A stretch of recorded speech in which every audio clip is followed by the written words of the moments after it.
ما ينفعش يا حبيبتي تكلمي حد مسلم. هيلعب بيكي، هيلعب بيكي، وعلى حسب بقى انت طيبة ولا فاهمة، لما هيلعب بيكي، وبعد ما يلعب بيكي ويسيطر على عاطفتك او ما اكثر من عاطفتك،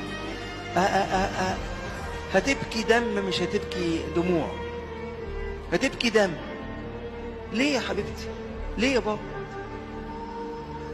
انت المفروض انك تشبعي بربنا اولا، ثم من خلال اهلك وصاحباتك، ولما تتعبي من حاجة تقولي لابونا في الكنيسة، ابونا يقويكي. انما ليه يا بنتي؟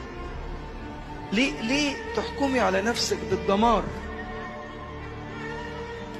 انت عشان تكلمي ولد مسلم انت بتحكمي على نفسك بالدمار. ليه يا حبيبتي؟ ليه؟